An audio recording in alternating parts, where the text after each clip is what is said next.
Afternoon.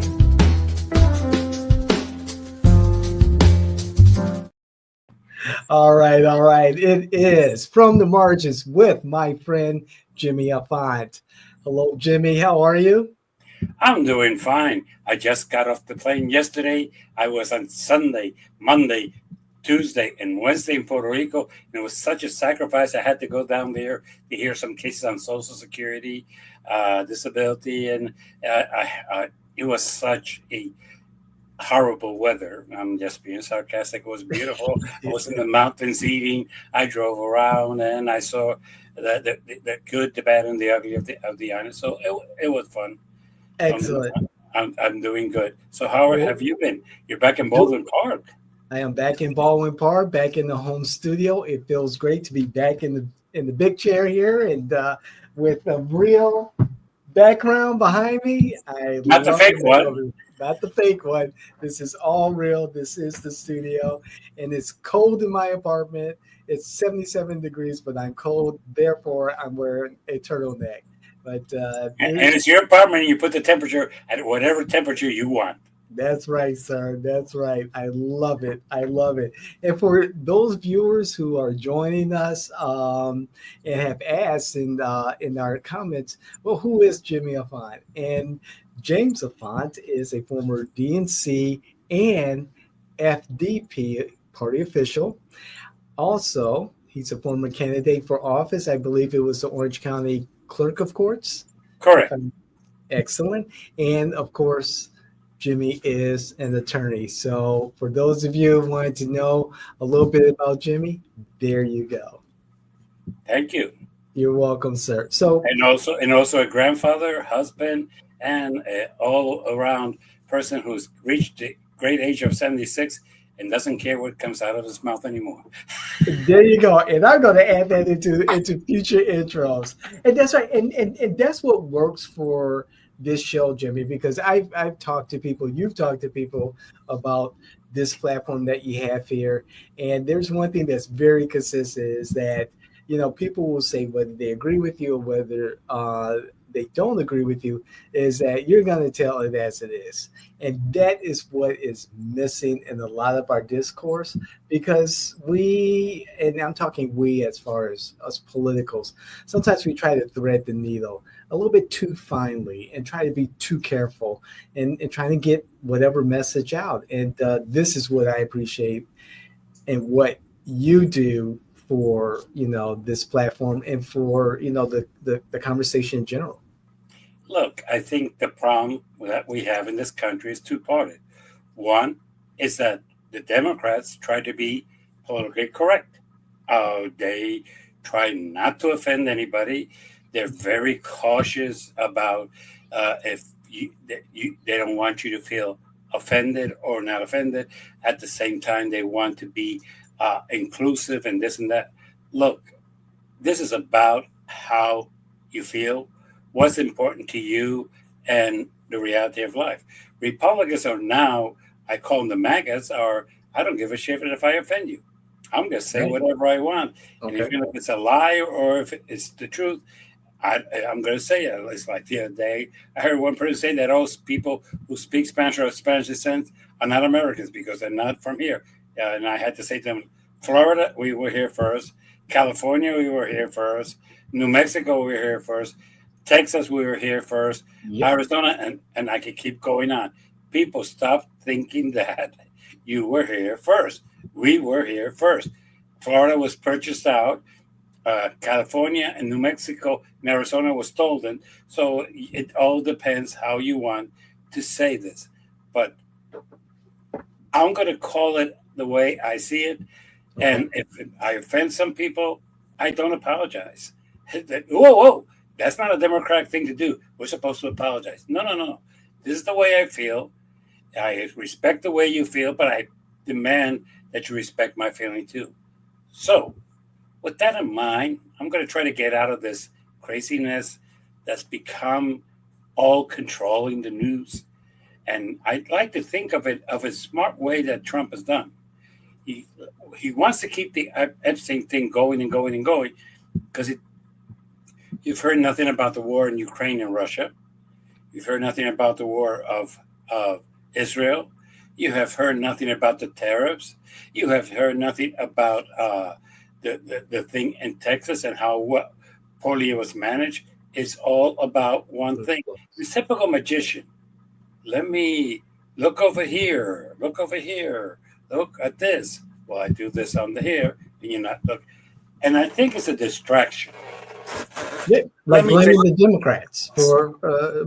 Democrats for pushing the disclosure of the Epstein files. That's yeah. another Well, diversion. and that's because the Republicans don't have the cojones to confront their president. Look, your people want this. I'm not sure why, because if they're thinking that they're going to get the truth, they're not.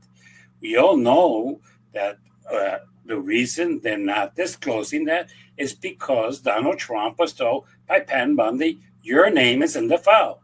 You are part of the file. There are depositions where basically Epstein was asked point blank if Donald Trump, participated with these 14, 15, 16-year-old girls. And the truth of the matter is, Epstein took the fifth because he would have to admit that he had 14, 15, 16-year-olds, but it was not categorically denied either. We also know that one of the girls that was a victim worked in Mar-a-Lago at the age of 16 and was recruited by this young lady and became one of the people who served Epstein. We know that. All this is true. Okay.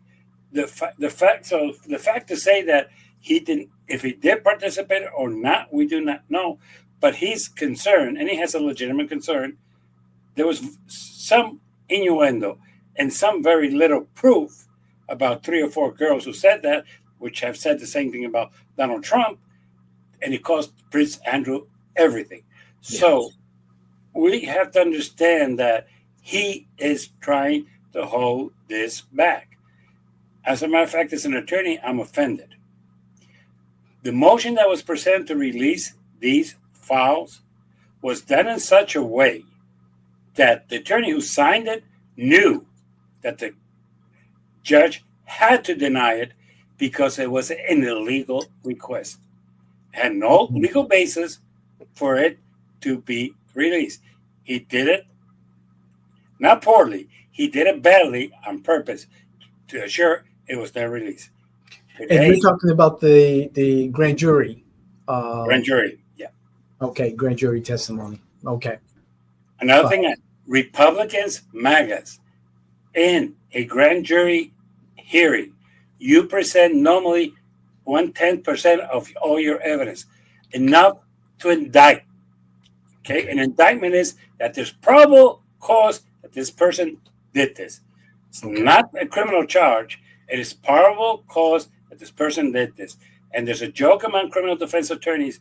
We say that any prosecutor with 2 cell brains can indict a sandwich.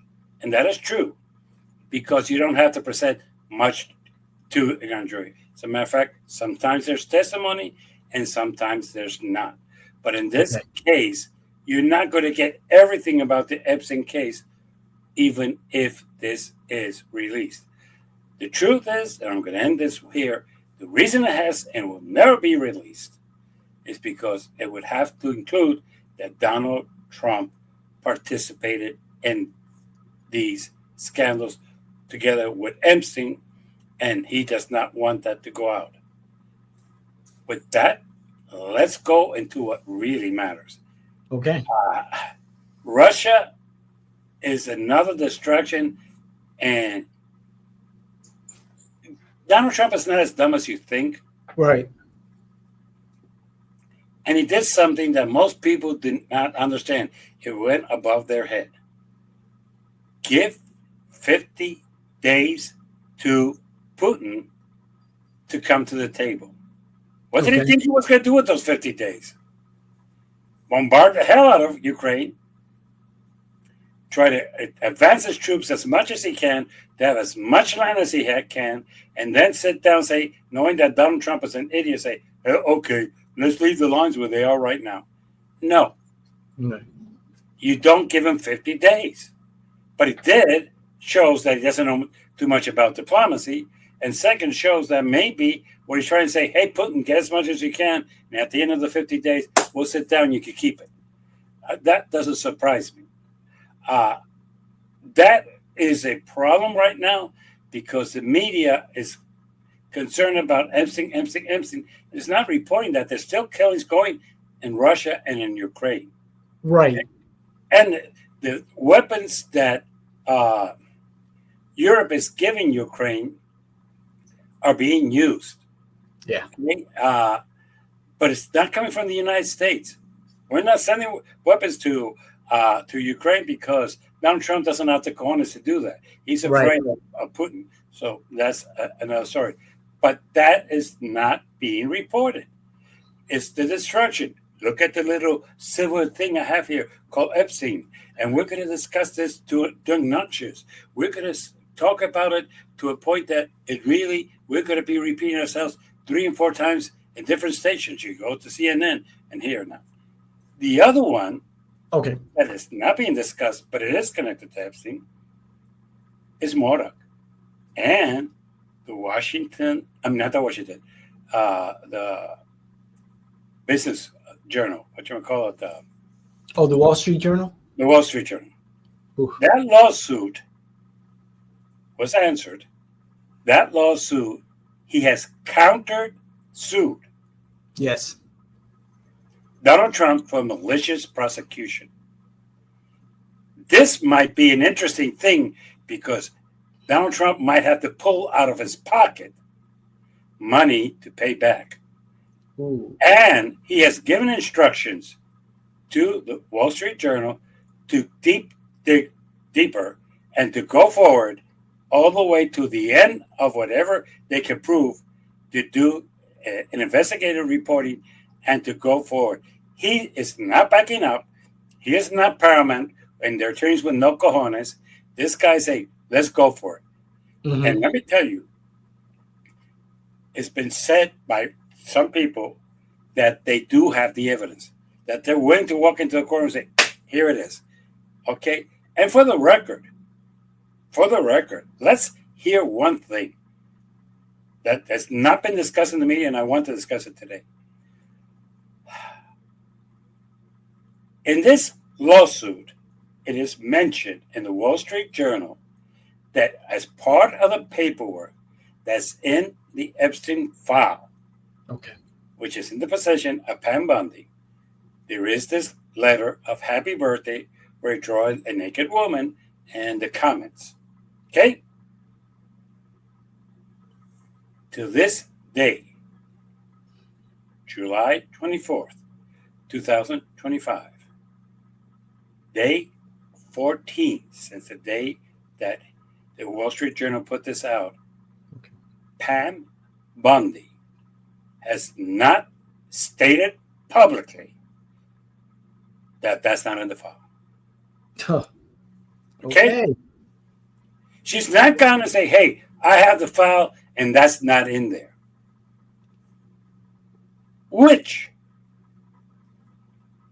makes it clear that it is. It's been seen and now these people who were trying to help the Wall Street Journal and were trying to get out the information about Trump being involved in this case, I understand, are giving more and more information to the Wall Street Journal. And this could get really dirty really quick. I'm not trying to go into the Epstein thing. I'm trying to tell you people that your president is lying to you saying, I'm going to sue this guy because this is a lie. And Murdoch, who is an old businessman, who is an old person who owns newspapers all around the world. Okay, so this is not the only newspaper. He owns Fox News, for the record, the most biggest proponent of the president, the biggest pusher, the biggest ally of the president. And he has said that this is true. Look, idiots. The only reason they won't release Epstein is not Bill Clinton. It is also Donald J. Trump. Look, there's enough photos on the internet that you can see them two together, enjoying their company. They Right. lived next Right. door to each other. They were neighbors in Palm Beach, Mar-a-Lago, and where Epstein lived, where in a He's couple of been to Mar-a-Lago. yes.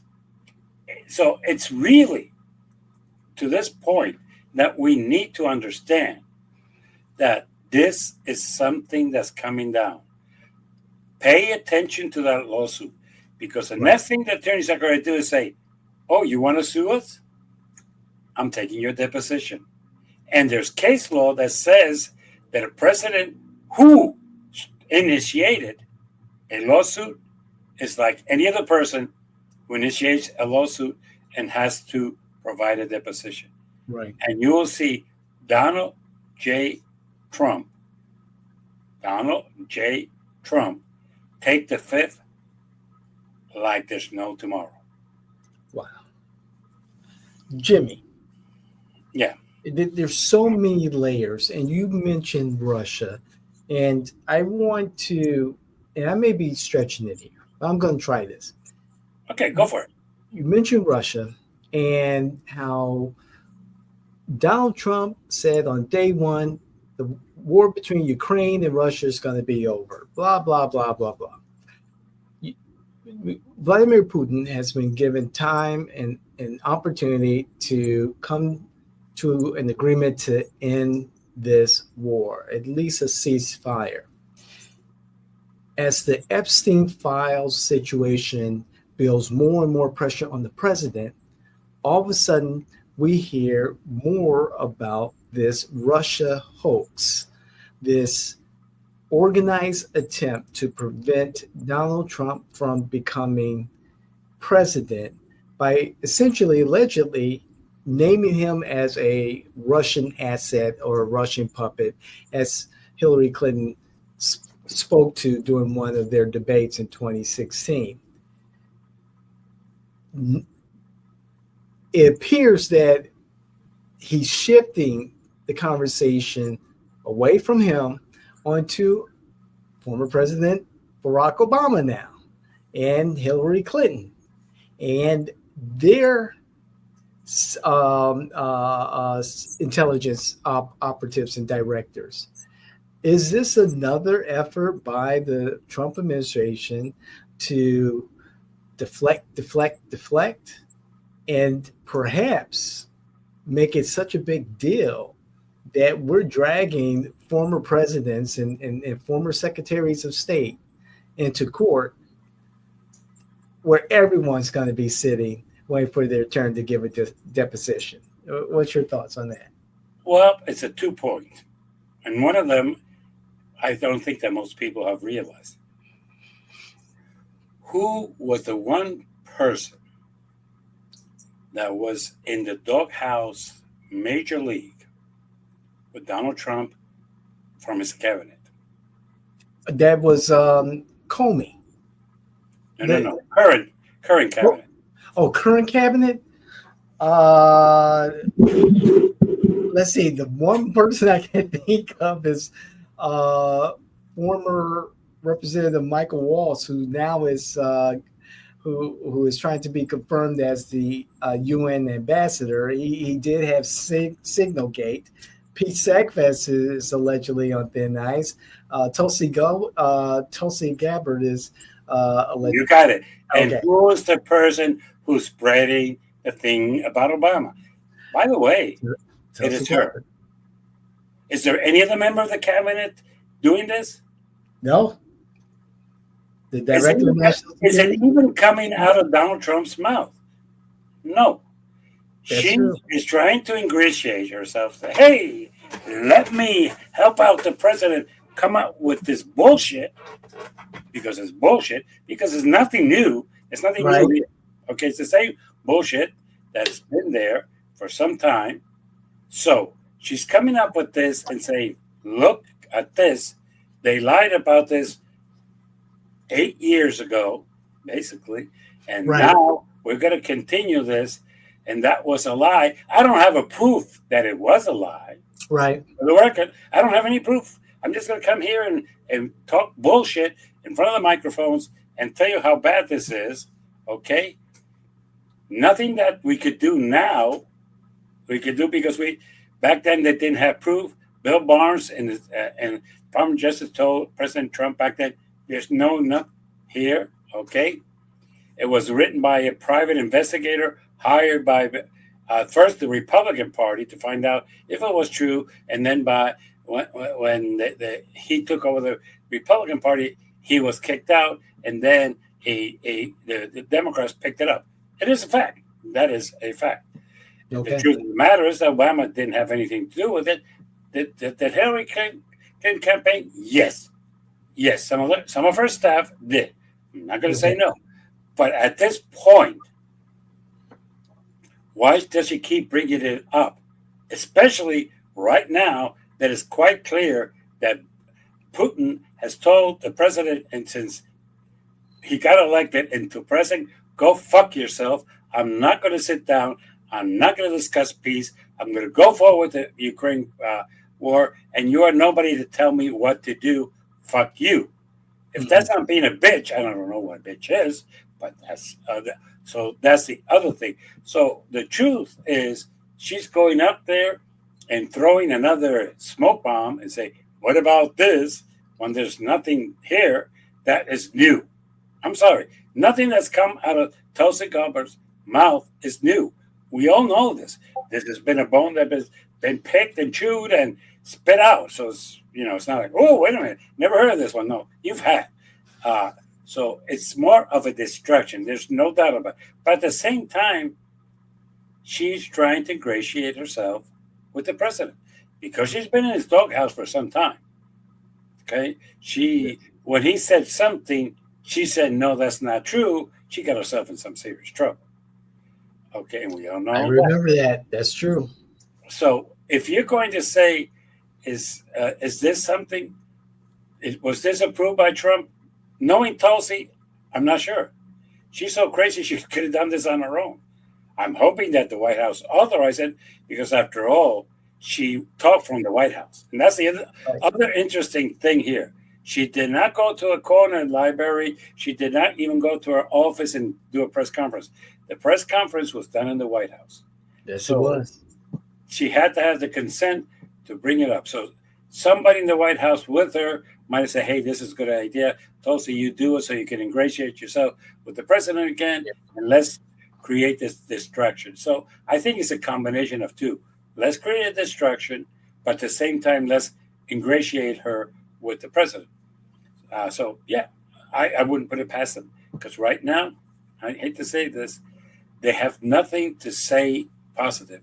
Look, the polls are clear. He's down on the economy. He is down on immigration. He is down on the tariffs. He is down on everything. As a matter of fact, people are even the thing they're most angry. He's 37% down on Epstein. So, which is a guy who's dead. I mean, and there's even if you put out the whole file there, nothing's going to change. On the fact you're going to know that our current president might have been a pedophile. And there's only one president who's had lower numbers. He's right now at 11% under. When on average, at this time, 6 months in, most presidents are 28% favorable. There's only one president who was at 16 in his first 6 months. Now, I'll give you a guess who that was. Abraham Lincoln. No. Okay. They didn't do polling back then. Okay. In fairness, he might have, but they didn't do polling. Okay. So modern day president, I would have to say, first guess would be George W. Bush. Nope. More recent. Wow. Okay. Last chance. Oh boy, I would have to say Richard Nixon. No. Donald J. Trump in his first term. He was 16 under. We forget that he had a first term at that time. That's right. We forget he was unpopular back then too. That's right. We have a short memory. Yes. We have a short-term memory problem in the United States. He fucked up the economy back then, but he's going to do it the second time around. He's going to do it well. In the economy, he's something like 21 points below. Why? Because at the end of the day, everything is more expensive. Everything is worse. Look, Magas, let's forget about Epstein. Let's go into Dollar Tree. The sunglasses and the glasses are now $1.50. Mm, Uh, Everything that has to do with art is $1.75. Everything that's aluminum is $1.75. yeah, Floral arrangements are $1.50. Why? Because they come from the Republic of China. that's Where do you right. think this came from? A factory down the road? No. Oh, wait a minute. One exception, and before somebody writes and says something that is true, the Okay. aluminum comes from Canada, Canada. who with us we've been fucking with the tariffs. So let's this. That's why everything is more expensive. The Mhm. economy is more expensive, not because of anything else, but self-inflicted. Magas, you are paying more money because your president is charging more money for products to enter this country. So guess who pays that? It's not China. It's not Canada. It is us. The We consumer. pay the consumers. So if you feel that the economy is bad and everything is more expensive, don't go too far. You have one person to talk to, Donald J. Trump and his taco business. Oh, and for those of you who don't know now what I mean by taco business is everybody says that um, Trump always chickens out, which Yeah. basically he puts them in for short periods of time because if you put it too long, you really gonna it's gonna hit you real quick and everything. But at this point, everything's more expensive because of the tariffs. That is something that's not being discussed. Why? Because all we talk about is that. So S- yes. Speaking about Trump and the economy, just before we started recording, Trump visited the Federal Reserve Building, which is going through a $2 billion facelift. And right there next to him was Chairman Powell of the Federal Reserve. And I was just like, whoa, wait a second, let's hear what this is all about. Because Chairman Powell was appointed by Donald Trump. That was his pick. And now, if you listen to Trump, he's called Chairman Powell out of his name, has called him a coward, I allegedly called him a coward, some other things. And to see the two of them, talking and Trump talking about, the economy is this and that, and hoping that the Federal Reserve Board will decide to lower rates to help America, one, pay its own debt at a lesser interest rate, and also to spur the economy. So that was very strange to see the two of them at the building that's being renovated, and it's nothing but a construction site. What's your thoughts on the whole thing with William Powell, the Fed chair, and Trump? You know, just putting public pressure on the Federal Reserve to lower rates to help the Trump economy. Well, it's typical Trump. It's not my fault. It's somebody else's fault. He assumes that if they reduce the interest rate, that will benefit everybody. Well, it may not. Okay. It will help you if you're making loans, which are businesses. It will Yeah, help you if you're buying a house, but that doesn't guarantee that if you have it at 6.5, just making up a number, it's never been 6.5, but 6.5, and now it goes to 3 1/4, you're going to be able to refinance at 3 1/4. right, You may not. It's going to depend on your credit, with all due respect. Um, the same thing when he tells you that he wants to reduce the debt. Well, if last year we took $1 trillion on debt, and the interest at that time was 4.5, that's the interest on that debt. It right, does not go down because now the federals reduced the interest rate. It doesn't. So right, that shows you how little he knows about economy. But Donald Trump is trying to blame them for the bad economy. The person he should be blaming is called Peter Navarro and his idiots who are imposing the tariffs. The Okay. tariffs are what we are paying for right now. It's what really has the That's true. economy in the tank. And basically, reducing, I'm not going to say that as a semi economist uh, dabbles into this. I'm not going to say it's not going to help the economy. It would, but it's not going to solve the problem. That's what I'm trying to get to. Mhm. This is not going to solve your problem. Look, do you do interest? Do you do loans all the time? No. Look, you go and buy a car, and I'm going to give you the ones that you do commonly. Okay, you walk in, they do a credit report on you, and here comes Bank of America and says, "Okay, yeah, we could do this at 8.5%." And you're going, "Why 8.5%?" On TV, they say 2.9. Well, Mr. Washington, your credit's not as good for you to qualify for 2.9. Has that ever happened to any of you? Yes, and that is the reality. So if you're thinking that if the Feds reduce the interest rates, it's going to be better for you, that's not exactly true. Mhm. Okay, your interest on a loan for a car, okay, and even for a house, is dependent on your credit. As a Right. matter of fact, I'm going to go a step further, teach you all a little trick that most people don't know. Never give a car and trade in. Never give a car and trade in. They could tell you they give you $3,000 for it. Bullshit. Sell it for 2,000, get another 2,000, and walk in and say, "I have 4,000 to give down." That will reduce your rate. Uh, Oh, that's good to know. that will reduce your rate. The same with a house. Oh, the minimum is sold some, and that's what I'm buying, and I still have $30,000 in the bank. Take an extra 10 out of the bank, put it down. That will reduce your interest rate. These are the things that people do not know. But if Powell tomorrow was to reduce the interest rate, it will not affect you personally.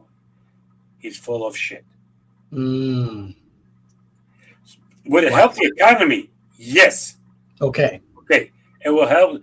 For example, uh, let's say GM needs to buy some products. It needs to some real credit with Chase, and they have an AAA. Yeah, it will help you. But right now, I'm going to go a step further. When people say reducing it will help the U.S. and he says and help us with our debt, does anybody know the credit rating of the United States currently? Oh boy. It has been downgraded. I I think it is at I don't know. I don't know. Time It's to not that great. So when people think, well, if he reduces it, this will help the United States with its debt, not really. We have a horrible credit rate for supposedly the most powerful nation in the world. And to steal the words of Newsroom, which I know you saw, the TV series on HBO, the United States of America is no longer the greatest country in the world. Mhm. Yes. So it's not longer the greatest credit company in the world. So that is, for the record, in case people do not want to know, so who is it? Curtis. It is uh, Saudi Arabia. Yes. And to clarify, yes, Moody's did recently downgrade the U.S. credit rating from AAA to A1, and that's capital A, small letter A, one. And they did this because they cited increased government spending and reduced revenue due to the tax cuts. So, you know, it used to have the United States used to have the highest possible credit rating, but again, the downgrades are because of the growing national debt, repeated debt ceiling standoffs, and the lack of progress in addressing deficit spending, as we saw with the Well, one big beautiful. it could be addressed. The problem is very simple. They lack the cojones. Look, Mm-hmm. I'm MAGA. If you have less income, but more spending. Is that good for you? No. What did the big, beautiful, and ugly bill do? It reduced tax for the billionaires. It reduced for the middle class something like 8 to 10%. And it went out, cut Medicare, cut food stamps, cut other programs, increased the budget of uh, the Pentagon, defense, not exactly in what to spend it. It just gave it a bunch of money, and it gave a bunch of money for the border security and other things that they want to spend on. Mhm. They are spending more with less income. Simple math. You don't have to be a a person who went to Harvard. No, no, no.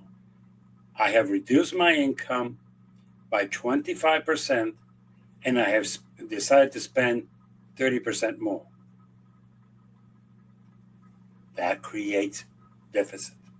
Yep. And the reason Moody went down on us and said, hey, idiots, you're cutting your income on purpose, but you're increasing your spending. That's a disaster. That is deficit. As a matter of fact, MAGA people, wake up. Do you know who has created most deficit since 1990? Oh, Republicans. that's true. Do you know who the last person who balanced the budget was? Bill Clinton. A Democrat. Mhm. So when you call us cutting spending and that all we do is spend money and all we do is eat little kids and stuff like that, stop believing the bullshit. Last time there was a balanced budget, it was a Democrat.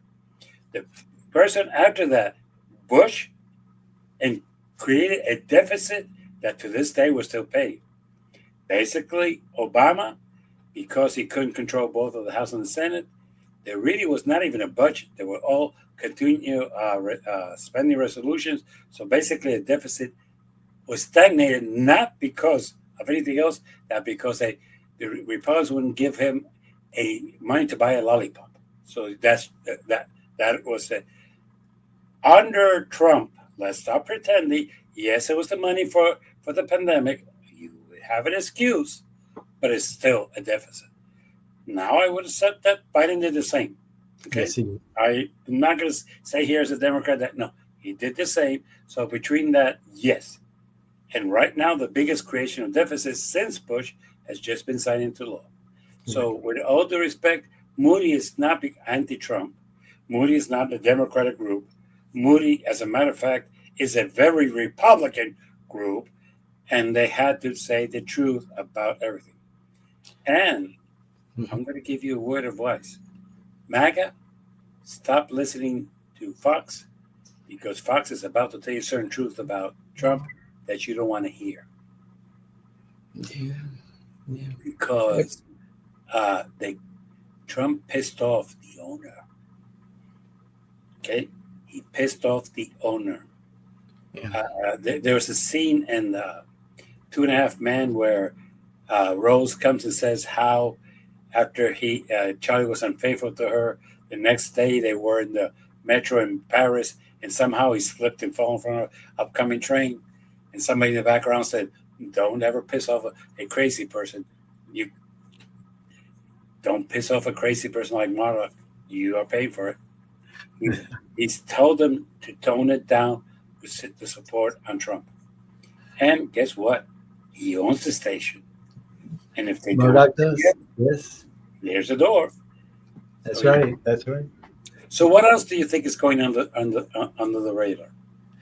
Well, we just recently in the great state of Minnesota, in the great city of Minneapolis, we have for the first time in 25 years, and let me make sure I get this right because it's definitely a mouthful, the Minnesota Democratic Farmer Labor Party endorsing state senator from District 62, if I remember, Omar Fateh, who is a Democratic socialist for mayor of Minneapolis. And this is coming after a liberal, well, a progressive, Jacob Fry, the incumbent, who ran to the far left in 40 years ago for mayor of Minneapolis. So the Democratic Party, by way of the Minnesota Democratic Farmer Labor Party in Minnesota, is endorsing a very, very liberal, progressive candidate, young guy, I believe 35 years old, for mayor of Minneapolis over a very progressive incumbent.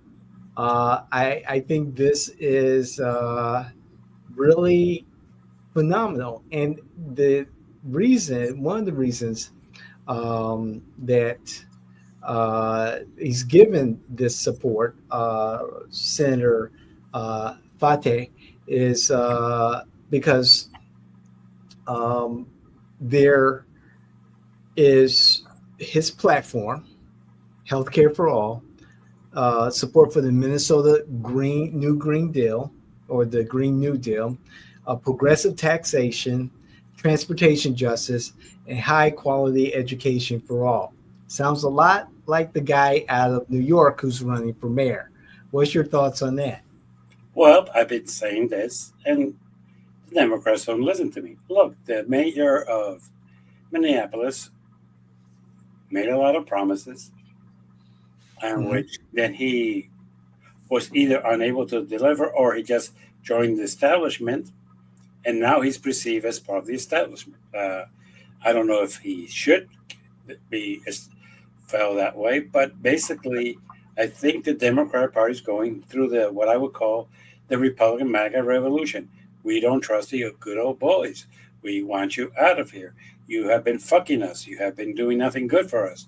You are, as a matter of fact, when I was in Puerto Rico, there was a sign that literally reads as follows: the red and the blue have fucked us for the last 50 years. Get rid of them. Wow. Wow. And I read that and I was quite like, wow. See, the problem is, I think that as Democrats, we don't see that there's a part of our party. Look, it happened in New York, okay? We try to pretend that, you know, Bernie has a great following in this party. You might disagree with everything that comes out of Bernie's mouth, Mm-hmm. but to say he doesn't have a following, that is a lie. Okay, there's a lot of people here, but there's people like me who think, look, we need to get rid of the establishment. We cannot keep with Chuck Schumer. We cannot keep with Jeffries. We cannot keep with Pelosi. We cannot keep with the Comos. I have to agree with Durbin. It's time for him to go and bring in Yeah. new blood. Yep. That's his words, not Yeah. mine. Record. Yes, that's Okay? correct. We need new leadership, and believe me or not, also you have a problem. As we recording this today, I'm going to give you the fuck up in a little while of Democrats, which is kind of interesting. It's a little bit different than what I've been saying. But right now, can I ask you honestly, what has our leadership done to create trust in them? Listen to what I'm saying. What have they done for us to trust them? Because they have left us down, left and right. Look, it's known in New York that it was the reverse. Cuomo got every endorsement from every union. Yeah. We got the endorsement from an idiot congressman in South Carolina. And I say idiot because he has no business in New York, okay? At Yeah. least the Minnesota farm party is from Minnesota. So at least they're from that state, and I can live with that. There might be 4 people who belong to that party, but that's fine because we don't know how many people belong to that party. But this is the truth. There is a revolution in our party, and it's 2 parts. Those who abandon it and going independent, which there's a lot of those, Yes, and that's true. those are saying, fuck it, we're getting rid of the establishment. Fuck it, we're getting rid of the old crazy people that are going nowhere with us. Stop this. We're going to stop these people who have been stealing our leadership. Look, if you talk to a lot of the young people, they were pissed off with what Biden did. And not even Biden. It was the party. They see it as a party. Biden was gone. Okay? When he sat down June of last year to do his debate, there was not one Democrat who say, that man really sounds that he has his act together. That man is talking coherent. That man has a real good plan. That man is talking in a way that inspires. No. And if you thought that happened in June, you're an idiot. That's been going on for some time. But what did they do? They hold him 3 weeks, and then by that time, there's only 1 week to the convention. In those 3 weeks, and I've been told this by delegates in the state of Florida, they were approached to tell them that they were going to put Kamala, and they wanted Kamala to vote for them. And the way they push it is that they were delegates for Biden and Kamala. So they had to vote. So, look, this created such a bad taste in my mouth and in the mouth of many Democrats. So when we're talking about that people want a change, I'm not surprised at all. Now, from what I hear from Minneapolis, the thing that you left out is that this race is close and it shouldn't be close. Sure. Okay? If he's such a great progressive, if he's done so much for Minneapolis, if Minneapolis is going all around, maybe it's time that we start thinking differently. But this young man, 35 years old, he is a state senator, not going to take it away. So just like Mandy was an assemblyman for the state of New York. So yes, they did hold some political office. They were doing well. But the other thing that you're not mentioning, and this is something that I want to bring up, they have another thing in common. When you sent me the message, I decided to go and do some research. Okay. This young man in Minneapolis is using social media the same way it was used in New York. That's right. That's right. And you and I are political consultants. That's right. I'm going to put that hat on. And if right now somebody told me, I want to spend so much in the news, I would slap you in the face. I want to spend so much in the radio, I would slap you in the face. I want to spend so much on TV, I would slap you in the face. I want to spend so much on social media. Let's talk. We're talking. Okay. I want to spend money on people getting texts from me saying, please vote for me. We could talk about that one too. I want to spend people outside of the of election places. Yes. I want to have people going and getting the list of people who are early voting. And the day that they receive the ballot, having somebody knocking on the door, I'm here from the Washington campaign to ask you to vote for David. Definitely. All other things, I don't give a right ass of endorsements. You and I know they've never meant anything. They're good for the candidate's ego, but that's past that. That's about it. There's nothing there. So I could say this without hesitation. People want to change. The young people want to change. The people are not happy with what the Democrats have been doing in the last 25 or 30 years. And that includes Barack Obama. I understand we're going to say that Barack he did not really, a lot of us expected him to rock the boat. He really didn't. Right. What Trump is doing now, we expected Obama to do it when he was president. And he balked. He balked. He balked. So and when people want to tell me which is the correct thing, so at this point, I'm not surprised. And I'm going to say this. David Hogg, and I've heard what he's doing, he's going to be challenging other establishment people. Yeah. Get ready. Because right now, the Democratic Party's only purpose right now is to prove Albert Einstein was correct. Insanity. Repeating the same act, expecting a different result. With all due respect, we can win big the House. Senate, it's going to be a tough one. yes, but we can win the House. And if we win the House, you could do everything. By the way, there was a scene in the West Wing in which they tell him, Mr. President, the Republicans control the House and the Senate. And he said, you're right, but I have something more powerful than that. And they said, what? Hey, in order, if I veto any project of law, they're going to have 2/3. And the Republicans don't have 2/3. That's right. So the power of veto is one that most presidents have been afraid to use, but I would not hesitate to use it in a microsecond. Sure. I don't think this is good. Fine, go and find 2/3 of the House and Senate to override the veto. You can, it's veto. It's out. No good. Finale.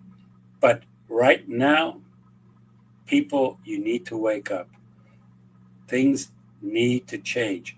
If the Democrats are thinking they could just do the same way everything and coming back, no. And the other thing that's why this is happening, David. Yes. Who's the leader of the Democratic Party in Florida? Jimmy, you took the words right out of my brain. I was going to mention the leadership at this point. The Florida Democratic Party is led by Nikki Fried. And how much has she accomplished? And how many real Democrats know her name and would follow anything that she asks? Very little. Her accomplishments are negated by her lack of accomplishments. You could say winning Jacksonville, the mayor's race there, but then losing House District 35. The Republicans flipping Miami-Dade from Democrat to Republican. That's a big stain on her record. How many people know Nikki Fried? How many Democrats know Nikki Fried? If I were to randomly pick someone from the voter file, I'll say 10. I would say about maybe 8 out of 10 do not know who Nikki Fried is. And what is our plan to get the state blue? Oh, wait a minute. She has a great candidate for governor. No, she doesn't. She has a great candidate for attorney general. No, she doesn't. She has a great candidate for state senator. No, she doesn't. No. She has a great candidate for agriculture person. No, she doesn't. And she has a great candidate for CFO. No. Oh, why is he talking about this? Because we're in July 24th. Thank you. A year before the primaries. Yep. Not a year before. No. A year before the primaries. And exactly 1 year and 5 months away from the election. That's right. It's not that we're further. No. Nobody wins coming at the end. At the end, the last minute candidates don't win. And you know that, and I know that. Right. You have to go raise money. You have to go talk to people. You have to get your name known. You have to get name recognition. You have to come up with a plan and everything like that. And basically, the Democratic Party has been taught a lesson by two people. Two. One in Minneapolis and one in New York. Talk about the economies. Stupid. Yeah. Okay? Talk about the economy. Stupid. Okay? Did they do it? No. Mm-hmm. Why not? Because they do not want to do anything. Mm-hmm. And I believe that. I believe that the Democrats, in preparation for today, Jimmy, I was listening to a couple of podcasts and reading. And if I understood correctly, the Daily Mail did a story about the Democrats coming together and doing the autopsy on what they need to do to make a difference, to be relevant again. However, in this autopsy, the individuals involved are forbidden to talk about two things: Joe Biden and how he had to exit the race, and the Harris-Walz campaign and why it failed.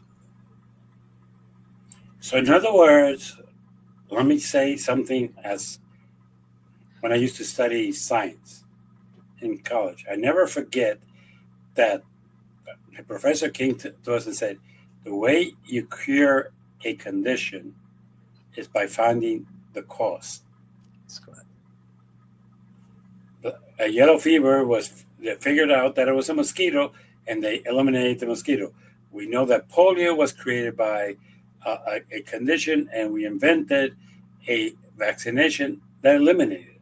Correct. So if you're going to tell us, well, the two most important things, we're not going to discuss that, you could take that study and shove it up Joe Biden's ass because it's useless. Yes. It's useless. It's completely and totally useless. And all the while, more and more Hispanic men and Black men are leaving the party. Yeah, but you know why? Well, as a Black man, I can tell you they're not speaking to the issues that are important to my kitchen table issues. And they're not speaking from a point of abundance or prosperity. They're speaking from a position of victimization. That is my issue as a Black man and why I left the party. Okay, let me clarify something to you. You are right, but I differ from you. Sure. It's not Hispanic and Blacks. We've been abandoned by the white man and the white woman. Why? Oh, they left Because they're not discussing anything that is relevant to them. And they still don't. So let's stop pretending that it's only that one group. The truth is that the Democratic Party right now does not have a leadership and does not have a purpose. But let me give you something that you do not know. Okay. They did a study in the great city of New York. And guess who mostly voted for? Young, somewhat affluent white people, white women in general. White men, young Hispanics, and young Blacks, because what was he talking about? Free transportation? Yes. He was talking about let's get people to have food pantries all around the city. Find a place where it belongs to the city and get the food banks. He even explained it. Get the food banks to put the food there and let people just come in and take it. Exactly. That I can deal with because we do have food banks. Yes, that's smart. Okay. The third thing he was talking about was free daycare. Mm-hmm. Can I say something? Is there anything more important to Hispanics and Black that they could have their wives and themselves drop off their kids at a free daycare center so they both could go to work? That's a great idea. Having been in the field of child protection, I have mixed feelings about that. I prefer that a relative or one of the parents stay home and raise their children. That's my personal preference, but I see the argument there, and I agree with you. Well, the problem is that you're right, but unfortunately, very few people make enough money.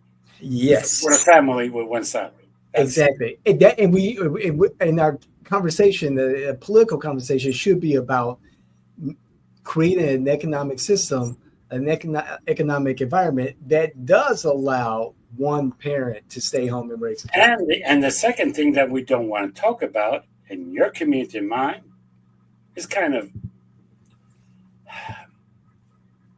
I'm going to say this respectfully, but I have to let it out. Let's talk about it. In the Hispanic and in the African American community, more than half, I would say between 55 to 60% of children are being brought up either by their grandparents or by single mothers.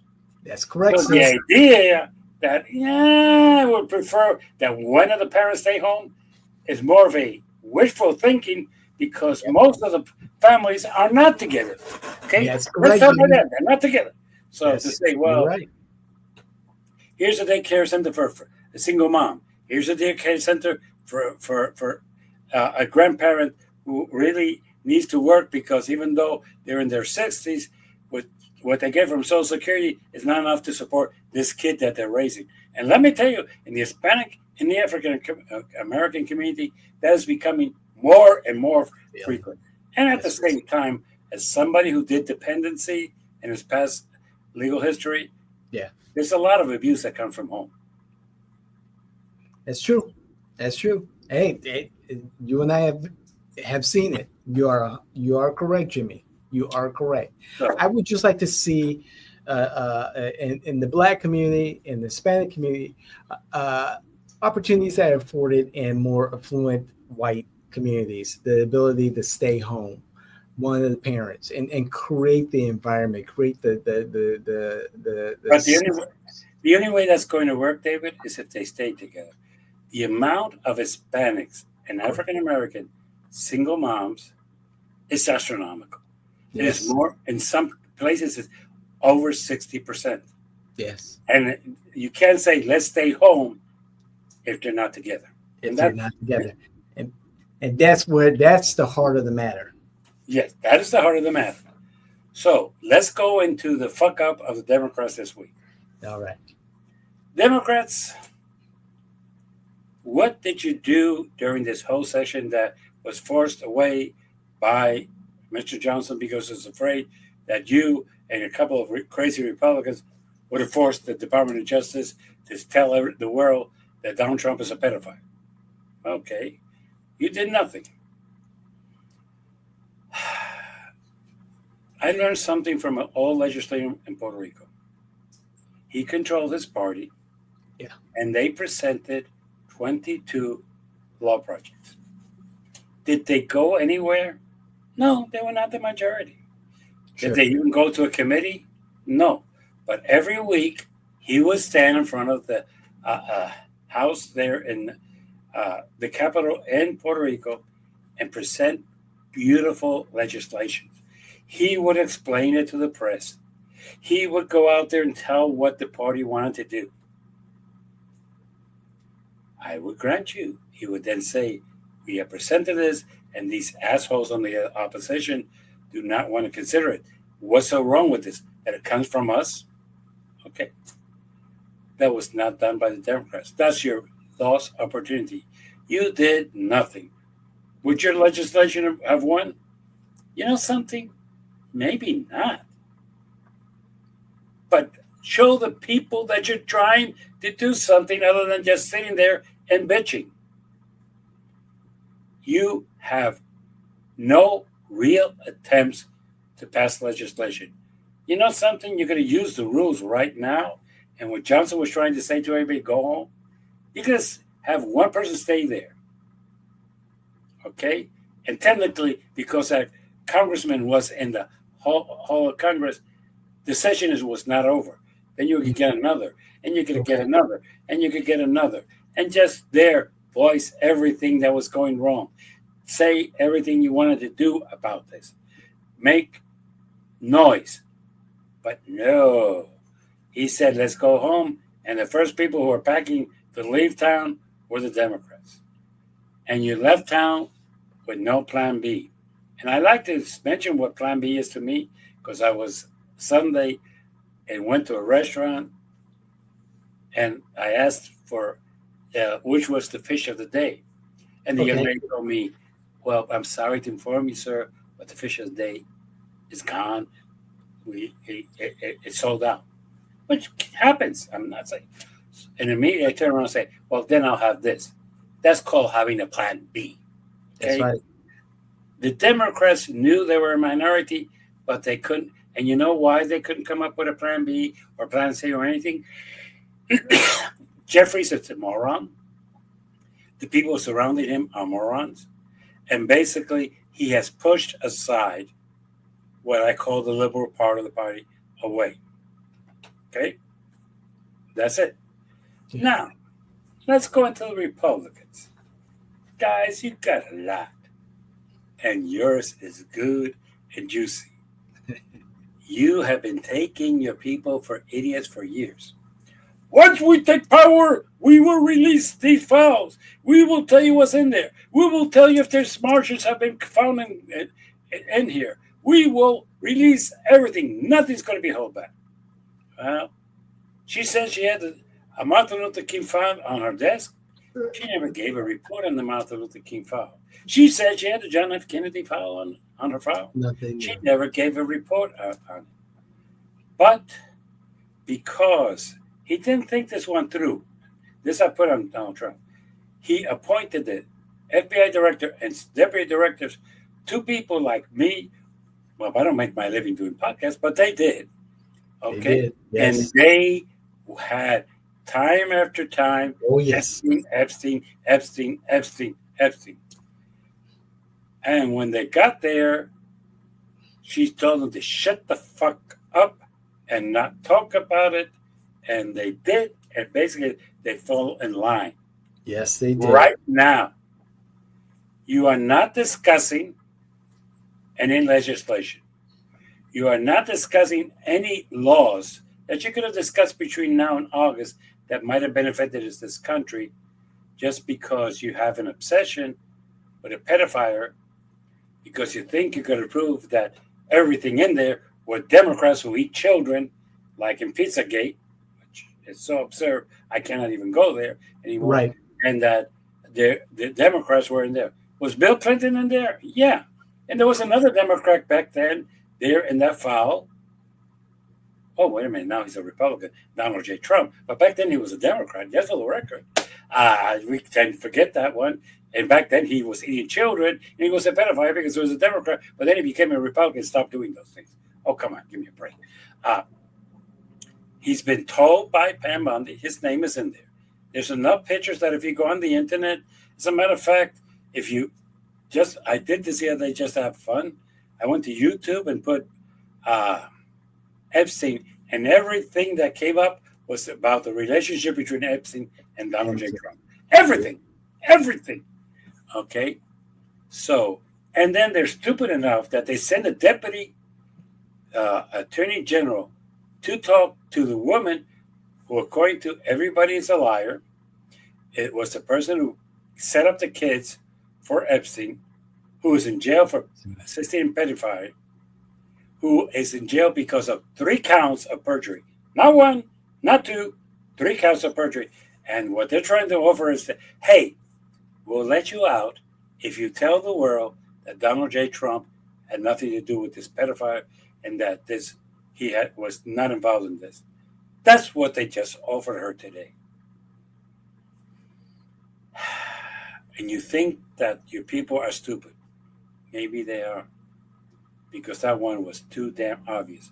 You never talk to a convicted criminal who's appealing a decision, and you never send the second in command to talk to her.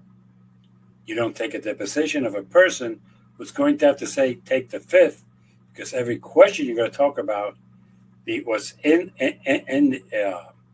Epstein files.